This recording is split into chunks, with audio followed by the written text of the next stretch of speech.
I had both my breasts removed, there was something about chemo that felt very passive. I was just sitting in a chair and the stuff was going into my body, but I felt like there wasn't something for me to sink my teeth into as far as getting better or fighting. But having this physical, massive alteration and change to my body and having to go through this active healing process flipped a switch in my head. And it was really, really rough.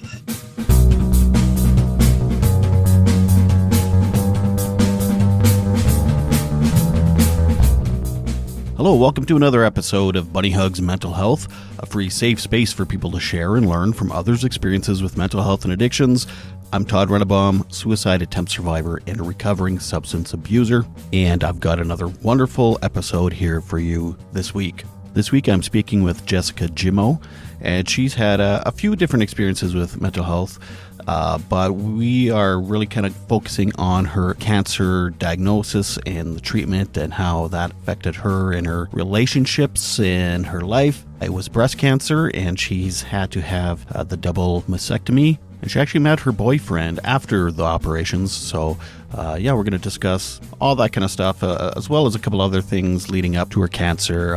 She had a very stressful job in the past and things like that. So we'll get to that in just a moment. First, I want to remind you that on Tuesdays, there is a new episode every week, and we're calling it Todd and Tazzy Tuesdays.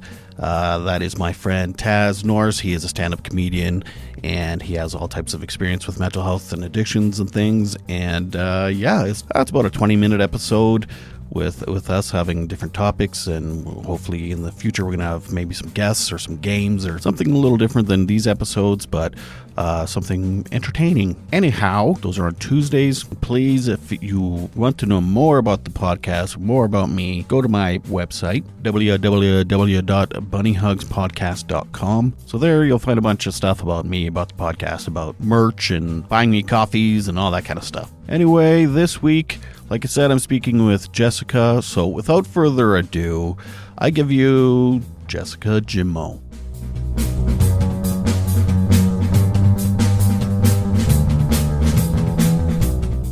Growing up with being the only child of a single parent, I didn't know my dad growing up, so I kind of worked through mom having different relationships and kind of being a kid, navigating those things, not always being the healthiest or kindest relationships. As an example for me, when I've dealt with a lot of trauma, big T, little t. So it's just a matter of big T, little t. So the way that I've always learned about trauma is big T, little t, where big T is the stuff that we know to associate with trauma that's really easy, death,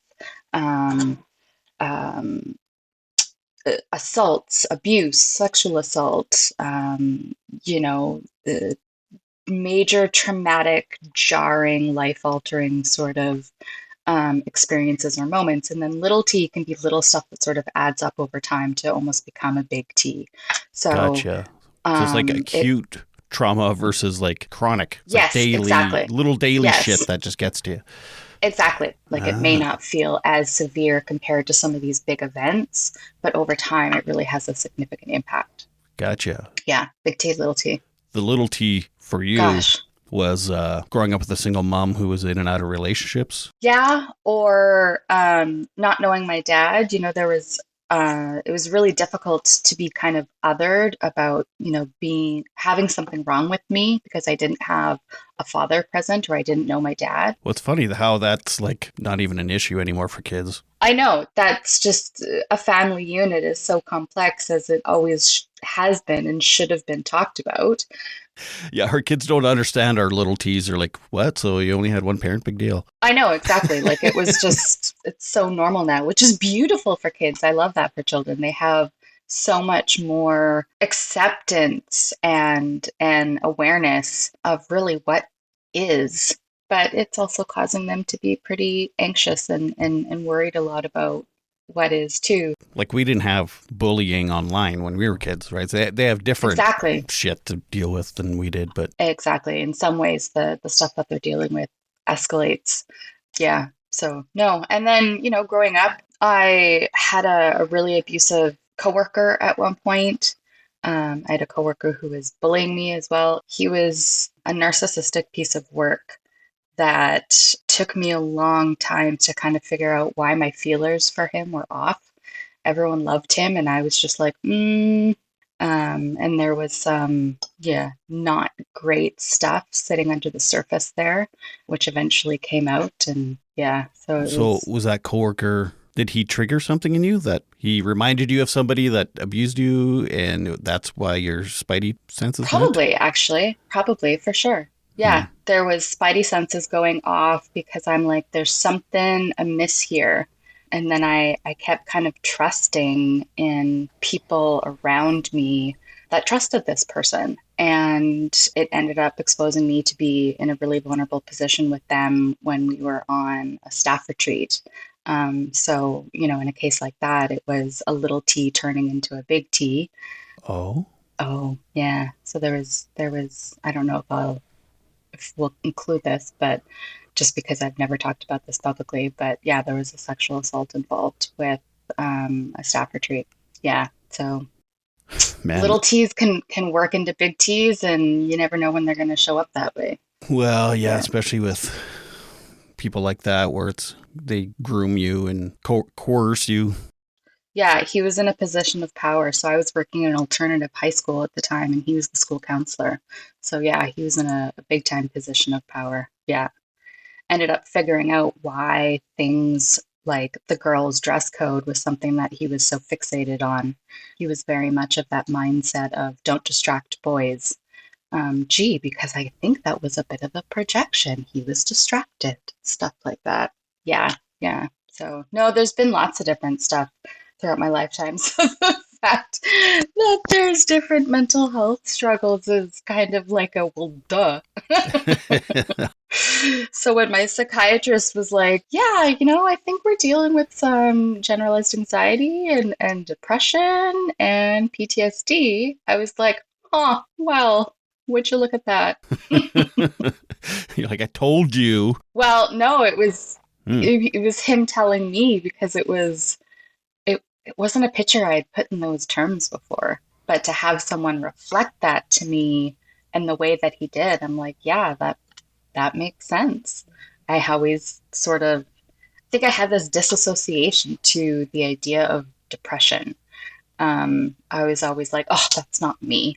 I have anxiety. Like, anxiety was okay to have, depression wasn't okay to have. Why is that? I don't know. I couldn't tell you. See, I found it the other way. Really? Yeah, when I get anxiety, I almost find it embarrassing because I've every job I've ever fucking had, I've had to go off on stress leave at one point or another, and it's like pure shame for me for some reason, and and that's just where my brain goes. Like I tell, I advocate and I do public speaking and stuff, and Yeah. but when I'm in the thick of it, I do, I do all the shit I tell people not to do, but Yeah. including the shame thing, or I don't know. Yeah. I No, think I it's get that. a male thing or what it is, but it's like depression. I'm like, okay, well, everybody can understand just like depression, but when like you're too scared to go to work, that just sounds, you know what I mean? I That see what you're saying. Yeah, no, and the fact that I've been off work for a number of months since January 2024. I think because I was an advocate for our mental health and the work that we were doing and needing to have more kind of psychological supports and counseling supports and things like that. And I can remind you what I did in a sec. I feel like that's what your face just said. well, I'm trying to think of where were you working? Yeah, so I was working at a place or a service that's called BC 211. So 24 hours a day, people can call, text, email, chat with someone, and someone will answer and help you navigate community government or social services. So it can be as minor as, I have a raccoon in my backyard that I think is dead. Who takes it away?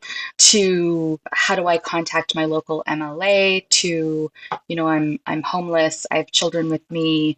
We're new immigrants. We have nowhere to stay.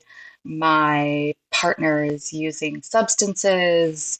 I'm not sure how to navigate this conversation. So it was really, you never knew what kind of call was going to come through. It was a new puzzle every time. And, unfortunately, some of those calls were really heavy. And I handled it pretty well for the most part, but I hit my limit when I had a call related to a couple that were in my community, and they had been living in a park that is really close to my home.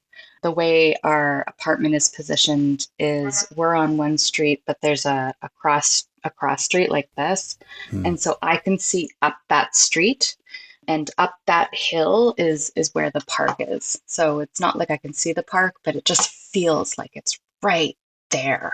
And it was wintertime, and they were living in the park in tents, and they were scared because they found out one of the nights that we were in a cold snap and their friend was living in the tent that they passed away. They froze to death.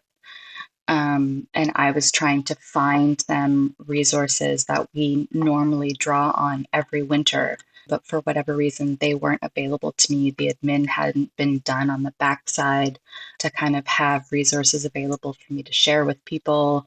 So I just had this couple who is grieving, who is scared, facing the reality of death, and I didn't have an answer for them. And I felt like I could see in my mind's eye where this person was, where they camped. I felt like I could see them lying there. It became very visual and kind of graphic for me. And it was too much. It was too much to kind of feel like I was that close to the situation without being able to do something about it. Do you work from home? I do work from home. So I do So have. you're like looking out your window like they're 2 blocks away from me. Exactly. I was looking out the window thinking about you were right there and I can't fucking do anything for this. Hmm. Yeah, it was really tough. My brain kind of shut down and I had to have sort of staff take over to finish wrapping up that call for me. But yeah, so that's since January I was off dealing with that. That's when I got my PTSD diagnosis. And I felt a lot of shame. I think I felt even more shame because I had advocated. I remember feeling like the girl who cried wolf. Right. Um, 100%. because and I just I couldn't I couldn't have anticipated what it was truly going to feel like when I got hit with what I'd been advocating could happen. I get that all the time too. I was just talking to someone about this. It's like I feel like Imposter syndrome? yeah, imposter syndrome. I'm like telling people well they should be dealing with their mental health. Meanwhile, I'm like miserable, and they're like, "Well, that's why you know, like that's what makes you a good advocate. That's what makes you know." Exactly. Oh, right. Anyway, so same thing for you. Yeah, no, it was the same thing for me. So as much as my heart goes out to you for feeling shame about being too scared to go back to work, it's not about being too scared to go back to work. It's about that work being set up in a way that's causing you harm. Like it was set up to function as it is, and unfortunately, that comes at a human cost, which is not supposed to do. Work isn't supposed to have that kind of a cost for you, for anybody, and it shouldn't have had that kind of cost for me, which I put in in a very detailed resignation letter. So you didn't get like, did you get like workman's compensation or anything like that? I didn't actually. So they denied me. They said that the event wasn't significant enough. It was within the line What? of work I was expected to be doing. Yep, yep. So I'm in the process of appealing that, but no. So I was on sickness EI. I at least had that, and then got to the point where I was struggling with just being off and healing.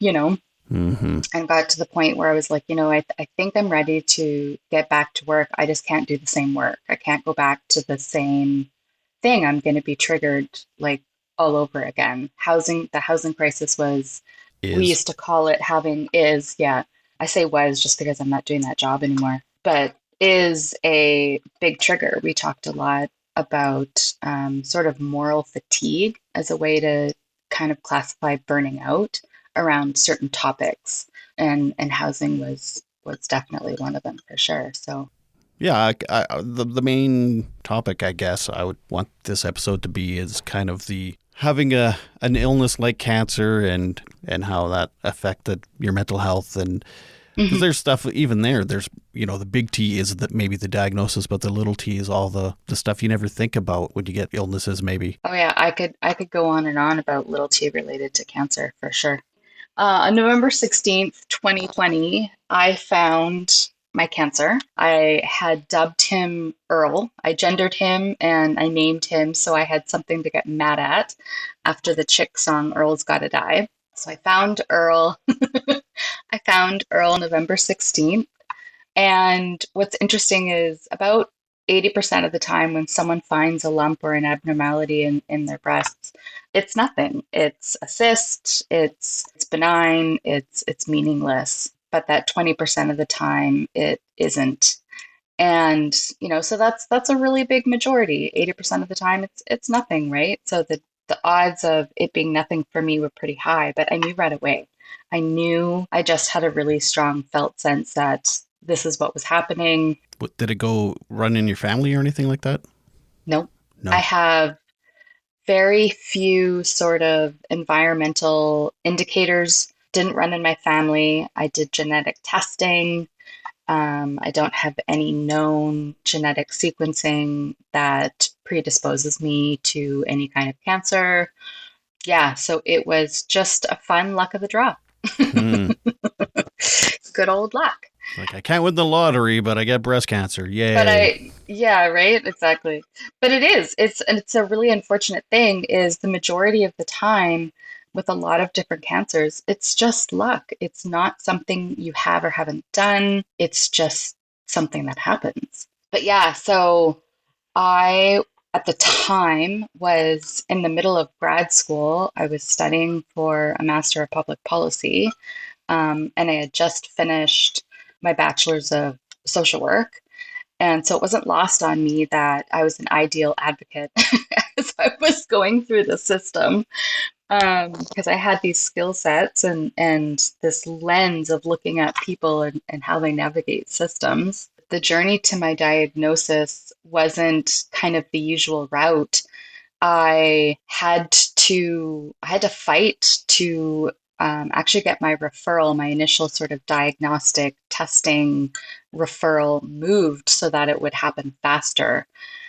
I ended up essentially getting a diagnosis informally because the way that the process of my diagnosis was to have a mammogram, a diagnostic mammogram. So they're actually looking for cancer, which is a little bit different, and then an ultrasound where they're narrowing down kind of the margins and the shape and if there's a blood supply and different things like this. And then the last step is to have a biopsy where they confirm the type of potential cancer cells or receptors that are present. So basically, kind of categorizing the cancer into different things that can be treated.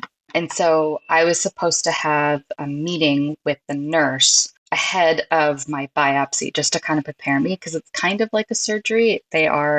It is invasive, right? And she was like, "Oh, has anyone given you your ultrasound results?" And I was like, "No, not yet." And she goes, "Well," and there it was. She was like, "It's likely that your biopsy is going to rule in cancer, not rule out because of the shape, because of the size, and because I had a blood supply going to whatever the mass was." So I was in this, what I thought was going to be sort of just a meaningless, non eventful appointment. And, the next thing I know, the whole floor falls out from underneath me.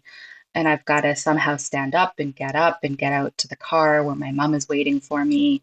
And she was all ready to go and just like leave. And I'm like, no, you got to pull over. And yeah, we bawled and we bawled. We held each other. We were in complete shock. I went into survival mode and I stayed in survival mode for probably a year and a half maybe. And it's being in survival mode at that extreme level is kind of like any other high stress event. There's a very real and significant psychological side effect to it. Our bodies aren't meant to be at that extreme level of arousal for, essentially fight or flight for a really long period of time. It has an impact. And so, yeah, the crash was pretty hard. But I remember survival mode is an incredible coping mechanism. I remember because I'd had a counselor, an existing counselor, before this happened. And I kept having these appointments with her where I was just like, I'm fine. This is okay. Is there something wrong with me? Because I think I'm handling this like a champ. And she just kind of, kept affirming me along the way. And then, yeah, the crash came. And I think some of the stuff that really helped was just knowing that I had community. I had community of women who also were young adults that got diagnosed with breast cancer, and they got it. And I didn't have to perform for them. I didn't have to put on this show of, all right, well, now the cancer's gone, so life is good.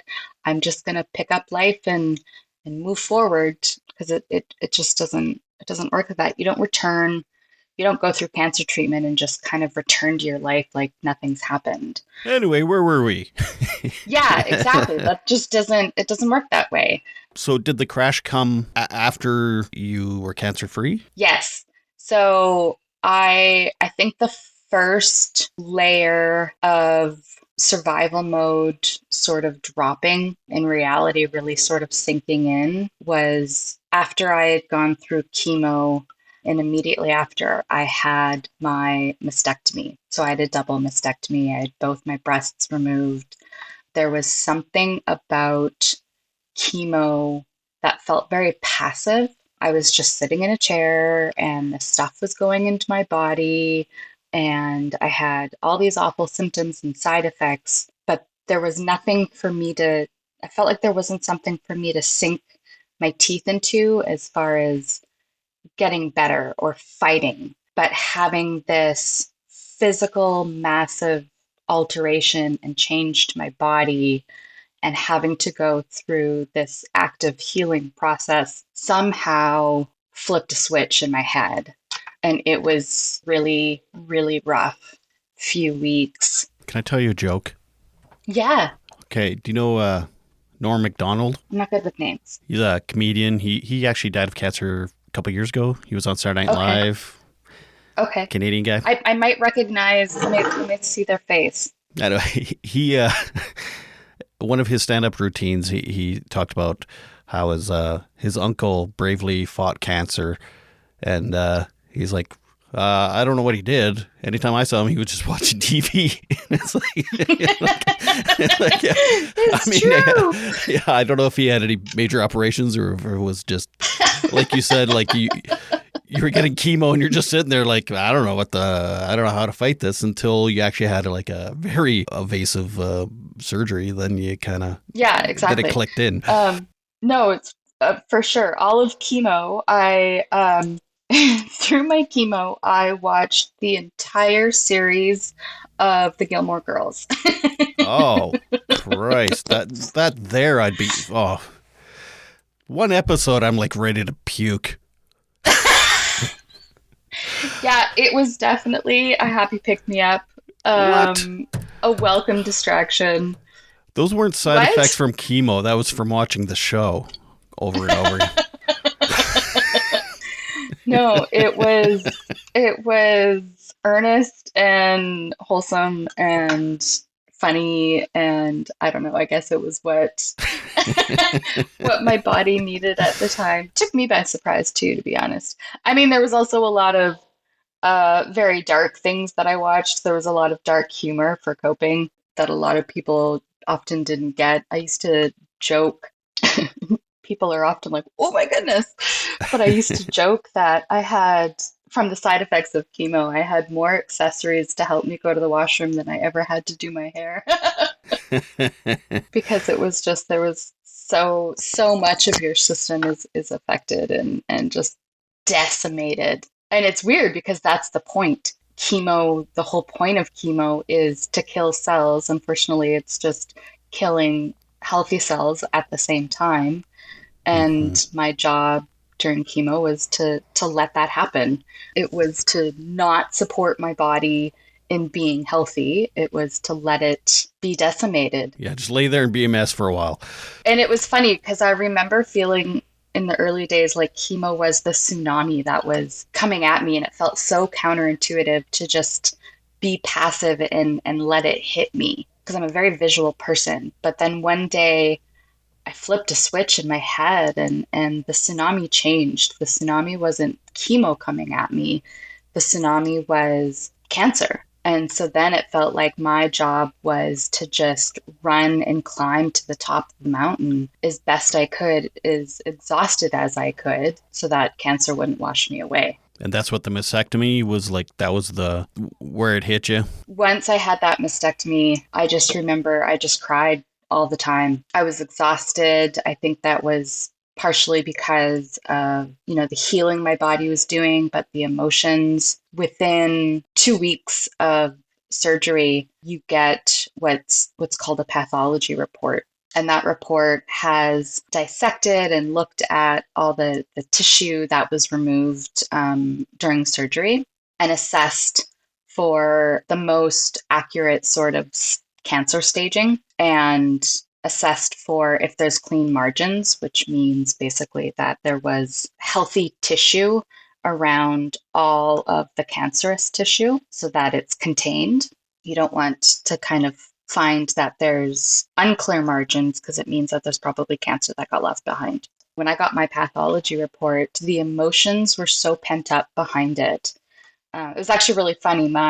I was supposed to get the outcome from my surgeon, but my oncologist, who deals with internal medicine and the chemotherapy side of things, was so excited for my case that she was pressing refresh the morning that she was just sitting there pressing refresh on her computer the morning the pathology report was coming in because she wanted to be able to call me. But I technically had an appointment for my surgeon to call me later in that day, but I got the call from my oncologist first, and she was over the moon excited because I had an outcome we didn't think was humanly possible, based on the size of my cancer and the type that it was, which was to have an outcome of a complete pathological kill, which I love saying. I love saying that so much. But it basically meant that the cancer was dead before they did surgery.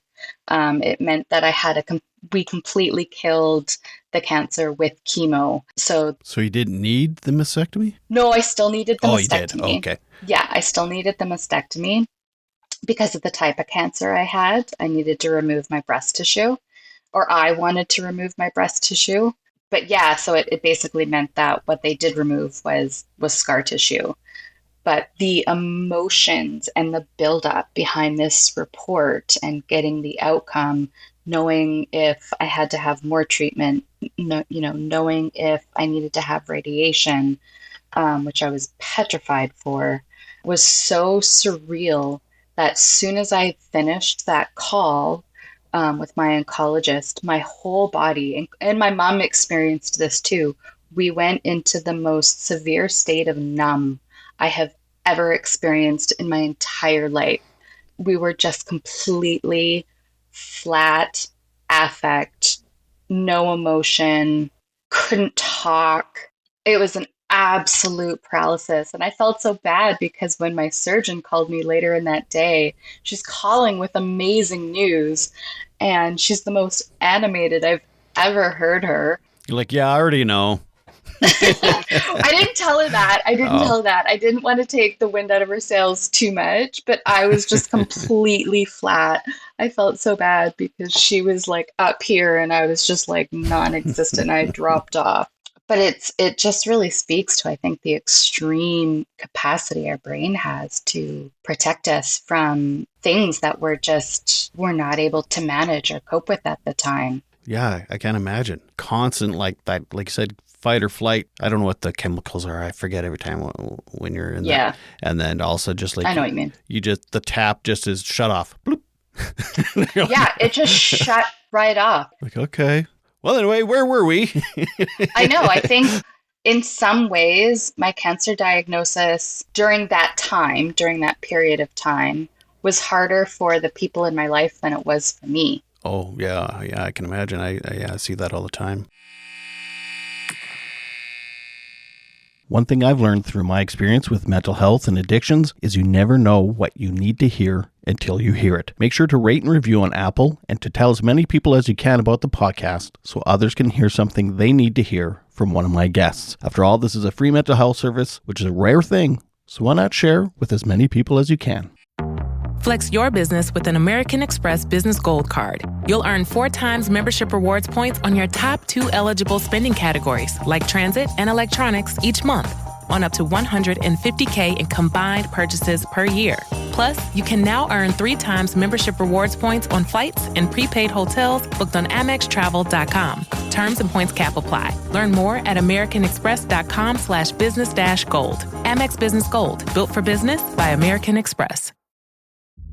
Build a routine with Ollie that supports your wellness needs, like getting your daily vitamins and minerals with Ollie's multi-gummies, or keeping your mood upbeat with all the vitamin D in Hello Happy. Give your gut health some support with probiotics, and wake up feeling refreshed after taking Ollie Sleep.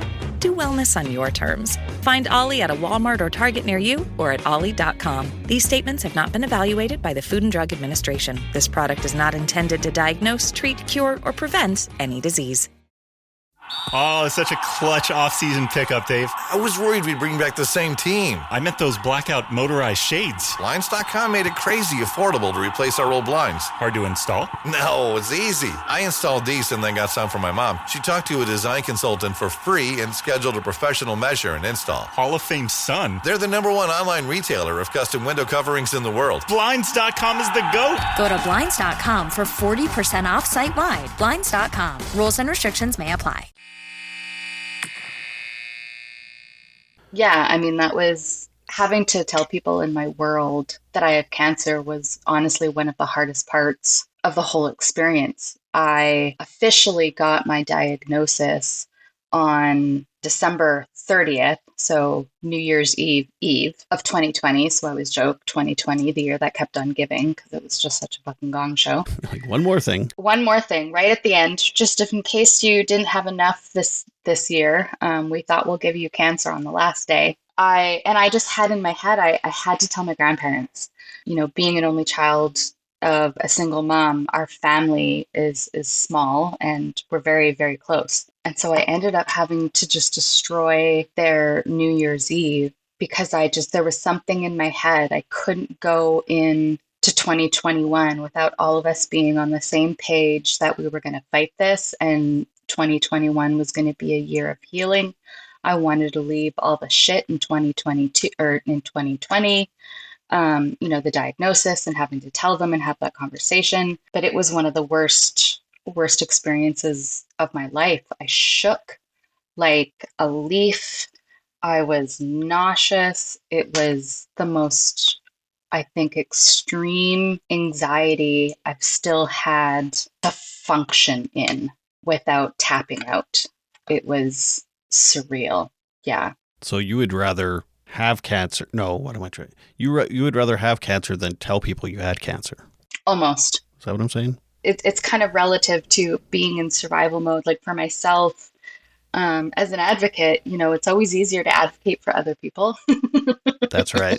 Yeah. Showing up for myself is usually what comes last, and I'm really terrible at. So, I'm just like, I'm going to be fine. It's all good. No worries. In a way, I know I'm not decimating their well-being.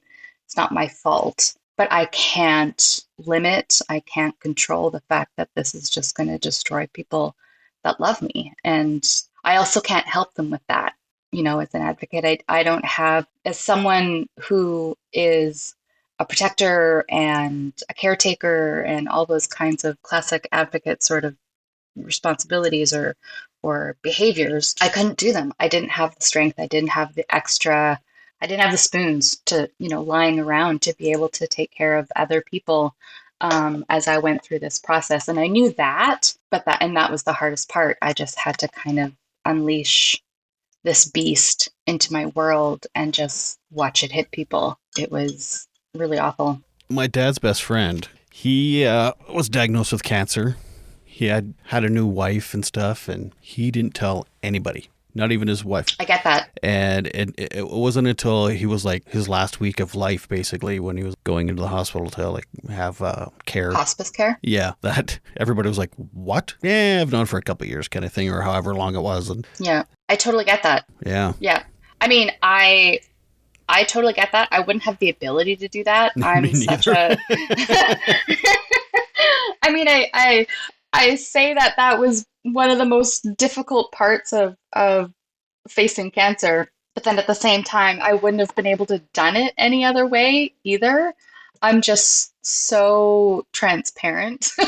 And it was interesting because, this was during COVID. And so here's mom and I videoing my grandparents over like Thanksgiving and different stuff like that. And, once I told them about my diagnosis in December, and Christmas. So we went through Thanksgiving and Christmas of being on video and saying hi. And I've got all this going on in the background and they have no idea. Mom knows we're dealing with it together and trying to keep it to them till I know, like, I've got something to actually tell them. I don't want to freak them out unnecessarily, but they knew they could tell something was off. They could tell that I was quieter. They couldn't figure it out. They wouldn't have been able to put their finger on exactly what it was. But yeah, they had a sense of what was happening. Something was up. It must have been terrifying going through chemo during COVID. COVID, in a weird way, was helpful. I got to be more independent than I probably would have otherwise.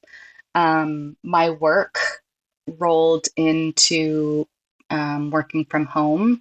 My school turned into school online. I mean, I tried working in the beginning, but it didn't last very long. And I did finish school. I had these 2 classes I really wanted that I had waited a long time for. But that took me a long time. Was it a bit of a distraction? Was it a... Yeah. But there was one incident. I remember being at the local post office, returning something from Amazon. And this woman walked in and I screamed chemo. I was either bald at the time or I would have been totally bald, but I was either walking around bald because I was comfortable like that. Or I had a chemo cap on or something. I would have looked like something's up, something's not normal here. And I was standing in the line at the post office because with social distancing and masks, I could get away with doing that, as long as I could stand there, because I had enough energy to. But this woman walks in and she's not wearing a mask. And this was sort of early days when there was questions around how they were navigating people that had a medical exemption to not wear masks. But so we didn't know that. So I turn around and I look at her and I'm like, hey, would you mind putting a mask on? And she refuses. And she's standing really, really close to me. And so then I was like, do you mind giving me a little bit of space? Can you give me, what was it, the 6 feet or the 2 feet, 6 meters? I don't remember now. I can't remember either. Thank God. Something like that. No, that doesn't make sense. It was 4 anyway, feet. I don't know. Yeah, something. I think it was probably 6 feet, 2 meters. That makes more sense. Okay. And she refused again.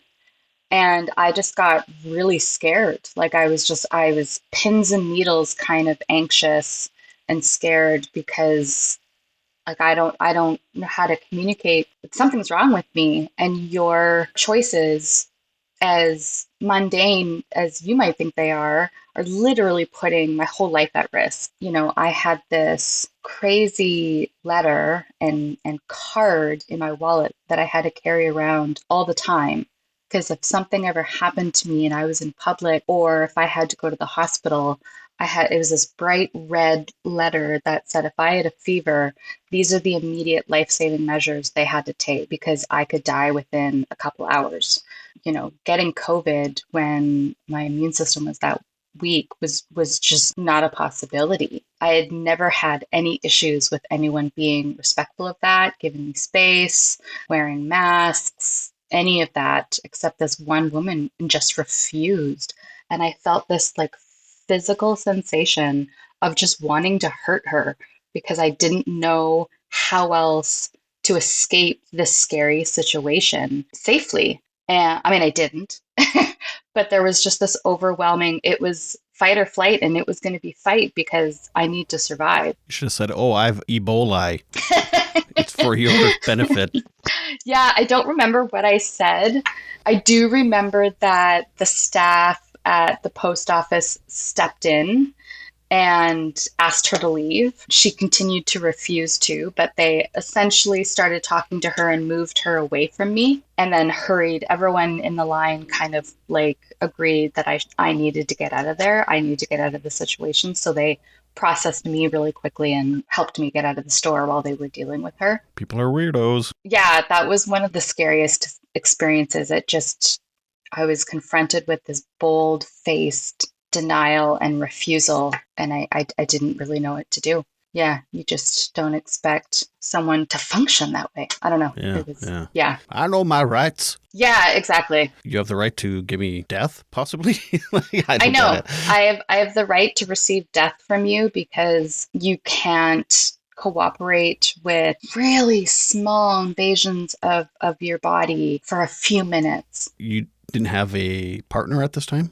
I didn't. I was single. Okay. I was so preoccupied eventually. Once I had my surgery too, I became really preoccupied with this idea of how do I date? Like how do I introduce someone to this body that has these scars? I don't know if this is a little TMI or not, but I elected to so there's a couple ways that they can do the surgery. One is nipple sparing and one way isn't. And what happens when they do the surgery, there's a lot of numbness afterwards. There's a lot of nerves that get damaged and or just taken out completely. So any nipples that if I had chosen to keep them just for show, they'd just be for show. Exactly. And that just didn't make any sense to me. What made more sense to me was the idea of having this blank canvas, because eventually I really want to get a mastectomy tattoo. But yeah, like how do you broach? So I don't have nipples. You can touch my boobs if you want to, but I can't feel it. Weird stuff like that. Not to mention chemo kicks you into menopause. So I was, 35 and menopausal, which we don't need to turn this into a sex and body episode, but there's a lot that happens. Just sex. Yeah, there's a lot that happens to a woman when she no longer has estrogen naturally sort of being produced in her body or in their body, because anyone with a set of ovaries would be dealing with that, but may not identify as female or feminine. Right. Yeah. So anyone with the uterus, to have that extreme menopause kick in has a really profound effect. And it had a profound effect on my mental health for sure. I didn't really know how I was supposed to talk about it, if I was supposed to talk about it, if I'd ever be able to talk about it. While dating or at all? Or, well, bit of both. Eventually my oncologist was great and she asked me about some things of how I was doing. And I was like, wow, yes, actually, this is going on and that's going on. And so she ended up giving me a referral to a gynecologist. But yeah, in dating, like I didn't know how to kind of talk about these things. And I was super fixated on it, I think, as a way to avoid a lot of processing. I was fixated on the dating piece so that I could avoid everything that happened because it was just so big, Should have had pamphlets made out. Front page of the pamphlet. So you've decided to date Jessica. Yeah, that would have been a good idea. Things you should know. We should all have that. Here's my orientation manual. You should read this before we go out. Well, I pretty much did that, actually. Oh, there you go. I know, it was really funny. So my counselor at the time, she called me out on this dating fixation, and she's like, Jess, do you want to date right now?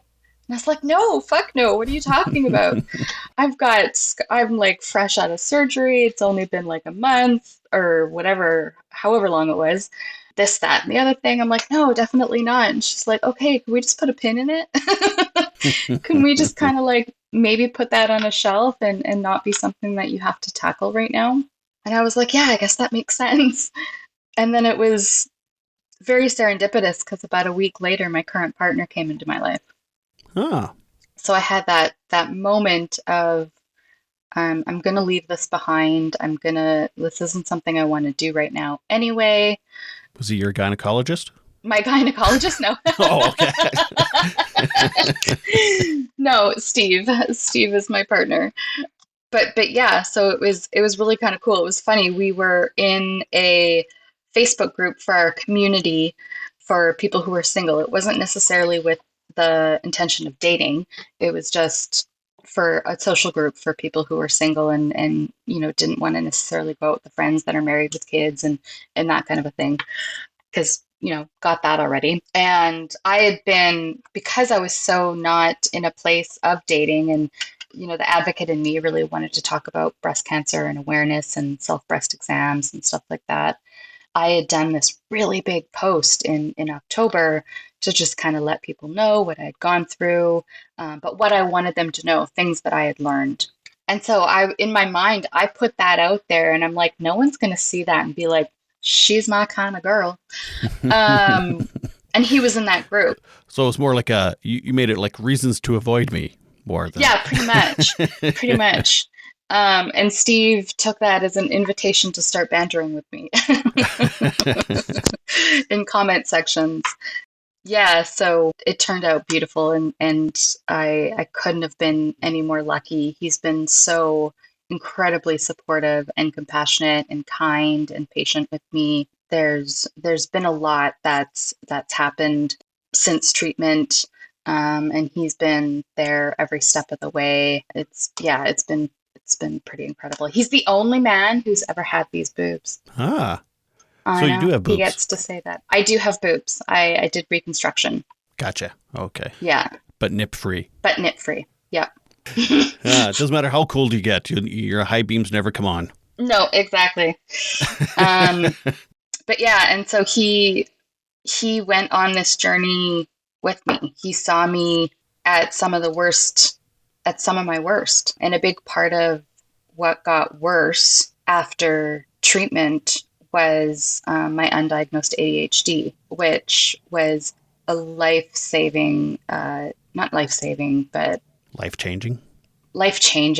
diagnosis for me, because there's a really strong link for women with hormones and ADHD. Mm-hmm. And so after treatment with my hormones and being in menopause and everything, all my symptoms got aggravated in the hugest way. And it finally kind of forced me to confront what is going on here. And I got that ADHD diagnosis, but I can still remember I was physically in so much pain from being menopausal really quickly.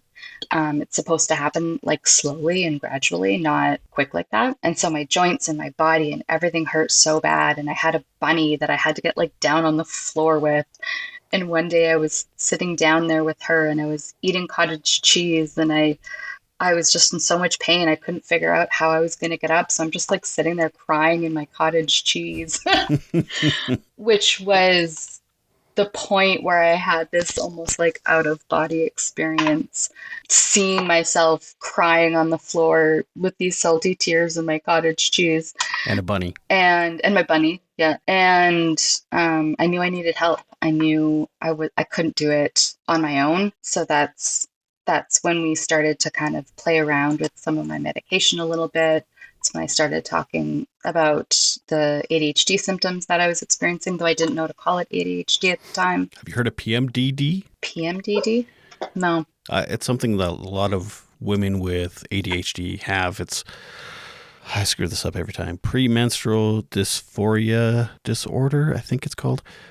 Okay. But it's basically most neurodivergent, I shouldn't say most, a lot of neurodivergent women have trouble with their hormones And so it's like the week before bleeding, their brains can't, it's not an imbalance of chemicals. It's just their brain can't process all the chemicals. So then once you bleed and it flushes out, then it's like, you're back to normal. It's almost like this depression, flu feeling for like 3 or 4 days. And then you're good again. You're good to go. And it happens like every month. And a lot of women are diagnosed with bipolar when in fact they're actually ADHD and they're sensitive to their hormonal fluctuations throughout the month. Oh, that makes total sense to me for sure. That's the exact kind of link that forced me to look at and confront this ADHD reality, because I just happened to be talking about it with my best friend, and her son is neurodivergent, and he's more recently been, at the time, he was recently diagnosed. So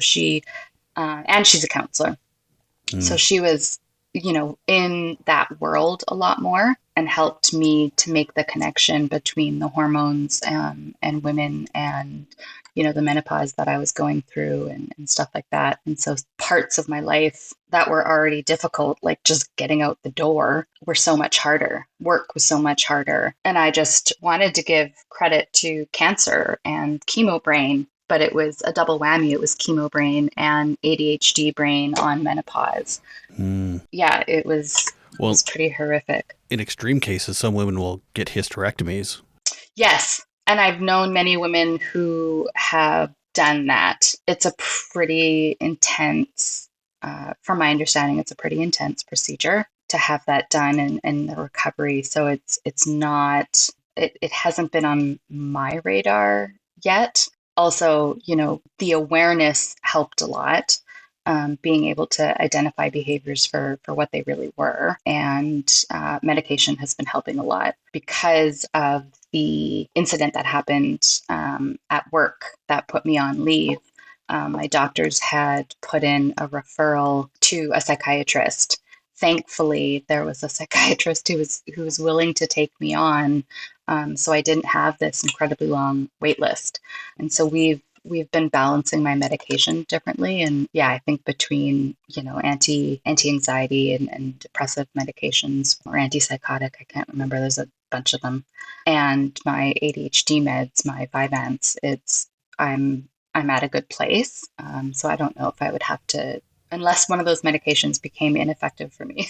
I don't know if I would have to take that step, but I can only imagine how difficult of a decision that is. I was just talking to someone, I know a couple people with this PMDD. One woman takes just the week before her period, or I have the terms wrong, but the week before she bleeds, I guess, she takes like an anti-inflammatory, and that's supposed to help. I know a woman that takes antihistamines. Every day she'll take an antihistamine because there's inflation and stuff in your body, and that's what's causing... Like it's almost like your brain is allergic to too much estrogen, so they take antihistamines and stuff. It's supposed to help, but this is all stuff that, it's very controversial, and some doctors will say it works, others say it's bullshit. So just saying, I'm just letting you know what I've been told before. But no worries. Earlier we were going to talk some about a panel. Oh yeah. When I was first starting treatment, when I was first starting chemo, a friend of my mother's introduced me to this organization by buying me this really thoughtful sort of care package from an organization called Rethink Breast Cancer. And it's an organization in Canada that exclusively supports young women who've experienced a breast cancer diagnosis. They do a lot of work around advocating. They also do a lot of work to create community and create connection and share experiences and knowledge, which was hugely invaluable for me during the process. I got to connect with some people as a result of their Facebook group, for example, that were ready with all the tips and tricks to combat, different side effects and symptoms and stuff like that. Yeah, it was totally sanity saving, life saving to have these people who got some of the most gory graphic details. Anyway, and they're some of the best gifts that I've gotten from chemo. They're friends. We call them breasties. We're best friends through breast cancer. Amazing. Yeah. There's some of the I have testes. You have testes? There you go. That's the male version of breasty. I don't want you to have testes, though, because that means that you had testicular cancer, I'm thinking. Oh, no, I'm just saying I have testicles. You have testicles. I'm Okay, sorry. No, I've got breasties. Yeah. And so the organization Rethink does a lot more events in Toronto because that's where they're based out of, but they've historically had events in Vancouver. And so they decided to bring one back where we were going to be talking just about sex and body issues. I was going to be a patient panelist for that event, which was just this last week. It was beautiful. It was so lovely. So you did it? You were on a I panel? did it. I did. I sat in front of a room full of people and talked about my sex life, talked about body image, talked about dry vaginas and a whole bunch of fun stuff that can come with menopause, and the emotional impact of it too. Mm-hmm. You know, there was some really thoughtful and thought-provoking questions that got asked, and if I didn't just want to like wrap my arms around everybody. It was really incredible to see how many showed up, and that was a really common point of feedback that we got too. Was people who came to the event were just so happy to know that there were so many other women their age that are going through the same thing, and they're not alone. Well, they're not happy people are going through it, but they're no, exactly. No, it's not exactly. Good. It's not a gift. Exactly. Yeah, it's not a gift I would wish on my worst enemy. But to know you're not alone, I think, is such a huge part of that battle. What was maybe your favorite question? Yeah, there was a really incredible vulnerability to this one question this person asked after the panel. She approached me and the other, there was 2 patients and then an oncologist and a gynecologist in the panel. And so she approached me and the other patient partner and talked about that feeling of repulsion around having breasts that are reconstructed. And so that feeling of, you know, there's no sensation, you know, sexually, there's not a response there anymore. And there's a lot of shame that comes up from either scars or just being different.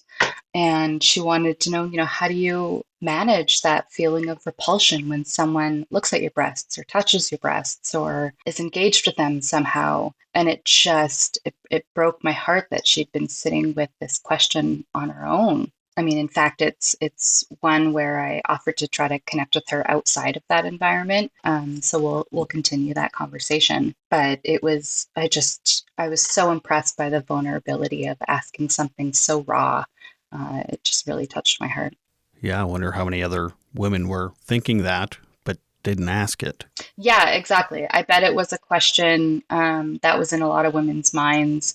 And it's one that I don't necessarily have an answer to. I have ideas about how to work through it. Well, how did you work through it, I guess, is really what she was asking. Yeah, and it's still a work in progress. Yeah, no, it's all good. But it's still a work in progress. There's times that it does feel weird, and there's times that it doesn't. I can still remember when Steve and I first started going out, there was this really intimate moment, and I made it super weird. On purpose?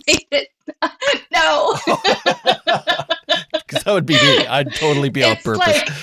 No, it wasn't on purpose at all. It was like the equivalent of when someone's, you know, trying to tell you they love you or something and they're fumbling it and somehow come out like insulting you. It was kind of the equivalent of that, but me like introducing him to my boobs. I think he had come out of the bathroom or something and I was sitting on the bed and he was just like, and I've never done that before, just sat on the bed, like staring at him, waiting for him to come in the room. And he's like, whoa, what's going on? What's up? And I was like, okay, I think it's time. I think it's time for me to show you and introduce you to my boobs. I want you to sit down with me. And he's like, oh, okay. And I, you know, took my bra off and he was amazing and so kind and just really understanding and gentle and compassionate with me. He was so gentle.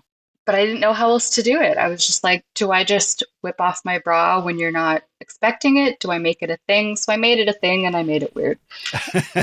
Well, I just, it's there's no book on how do I introduce you to boobs that don't look like breasts anymore and, on purpose. Well, I guess everybody's different and everybody reacts differently. So I guess, it is kind of your own journey as how you're going to do it. For sure. And I mean, I think I remember reading, I was in a dating with breast cancer or post breast cancer, whatever, Facebook group.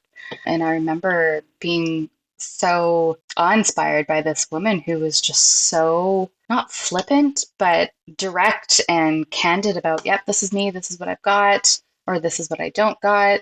Because I think she chose to be flat. She was dating all the time and just approached it like it was any other thing that you would talk to someone about, as far as getting to know you. And in a way it is. For me, I felt like it needed a little bit more finesse, but my finesse turned out a bit awkward. That was definitely a moment of sitting in my anxiety. And there was no way around. Yeah, the anticipation. What's he going to do? How's he going to respond? Is he going to cry? Is he going to be turned off? Is he going to, all these, I had no idea. It's like Love is Blind, but different. Yeah, exactly. No, it totally was. Yeah. And he didn't know how he was going to respond either, but he was, if he had any... the kids call it the ick. The ick, yeah. If he had any ick, that's a good word for it for sure. He did a really great job of hiding that from me. So it was a really good experience. I imagine lots of anticipation for him too, and like thinking like, oh God, what like... I relate it to someone who's a singer and they start dating someone and they're like, I should sing for you. And you're on the receiving end and you're like, oh no, how do I respond? If it's good, great. If it's not good, what do you do? Do you lead someone on? Do you not? Do you right. stroke their ego? This is why I hate getting gifts. It's like, oh God, you gave me a gift? No, now I have to either pretend to like it or, it's like that pressure to like, But also, I mean, if I was in your shoes, I'd probably make it much worse in my head. And then, you're like warning the other person. And then in their head, they're like, oh my God, what the hell is this going to look like? And then when he looked at it, it was probably like not even a quarter as what he, what he made it in his head. Yeah. And he's like, oh, the great. What are you talking about? I guess. In my head, I mean, it's still this weird, like, how do you get your head around breasts boobs that don't have nipples? Hey, we've all seen mannequins, and I still get turned on by them. But they often have nipples, too, though. They do? Wait, what mannequins are you looking at? Well, ones that tend to have clothes on. Well, but if you think about your body, your nipple's about 1% of your body. So yeah, it's true. It's true. It's true. It's like, okay, there's not that 1%. Maybe he's an ass man. I don't know.